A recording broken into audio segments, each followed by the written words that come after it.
مفتی صاحب ضاد پڑھنا چاہیے یا داد پڑھنا چاہیے؟ اور خدا کے بندے عربی میں داد نام کا لفظ ہی کوئی نہیں ہے، ضاد ہے۔ وہ نجد کے لوگ ضاد پڑھ نہیں سکتے، وہ ضالین پڑھتے ہیں، آپ ان کے چکروں میں یہ پڑھنا ہے۔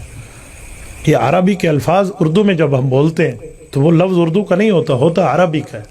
کوئی کہتا ہے مجھے اس چیز کی ضرورت ہے، سارے کہتے ہیں مجھے اس چیز کی ضرورت ہے، واہ سبحان اللہ۔ کوئی کہتا ہے میرے اوپر مرد چڑھ گیا ہے، سب کہتے ہیں مرض چڑھ گیا ہے۔ خدا کے بندے سب کہتے ہیں مرض چڑھ گیا ہے، تو ادھر تو آپ کو دال نظر نہیں آتی، یہ ضالین پر آپ کو نظر آ جاتی ہے، غیر المغضوب علیہم ولا الضالین۔ لفظ کو ٹھیک پڑھو۔ تو قرآن کے پڑھنے کے ماہر مصر والے ہیں، وہ دعات کہتے ہیں، اور قرآن نازل ہوا ہے مکہ و مدینے میں، وہ پکے دعادی ہے، غیر المغضوب علیہم ولا الضالین۔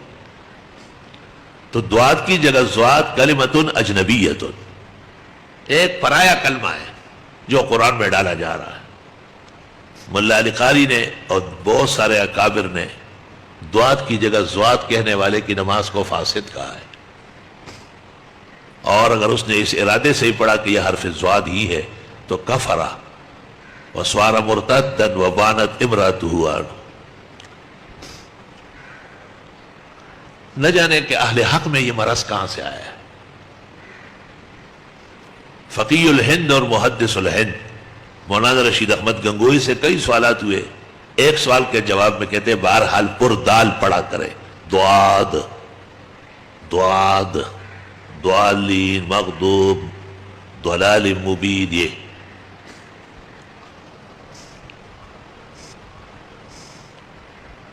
تو یہ فکر کی بات ہے، پریشانی کی بات ہے کہ اہل حق کیوں حرف تبدیل کر گئے، اور اپنی طرف سے پانی پتی ہو دودھ پتی ہو، ان کا قرآن میں کیا کام ہے پانی پتی ہوگا؟ قرآن تو عربی چیز ہے اور عرب زواد نہیں جانتے۔ آپ انہیں کہے انا مریض واللہ لا یفہمون، پتہ بھی نہیں ان کو کی ایش قلتا، یہاں تک کہ کہے انا مریض۔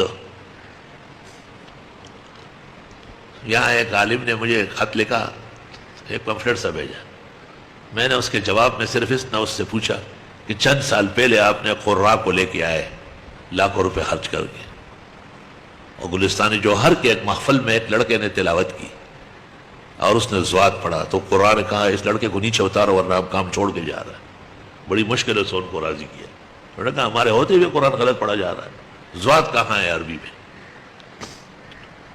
تو اس پر متوجہ ہونا چاہیے اور بہت فکر اور خیال سے عربی تلفظ اختیار کر لیں۔ قرآن پڑھا ہے مصر نے اور مصری دعا دیں، اور مکہ و مدینہ میں مسلمان جاتے ہیں اور وہ ائمہ الحمدللہ تمام نماز غیر المغضوب علیہم ولا الضالین۔ تو زوادی تو مجھے کوئی معلوم ہی نہیں کہ وہ کون سا مسلمان تھا جو زوادی تھا۔ ہمارے ملک کے اندر جو نقصان پہنچا ہے ہمارے عقیدے کو، اور اہل حق جس غلطی میں مبتلا ہوئے وہ یہ مسئلہ ہے۔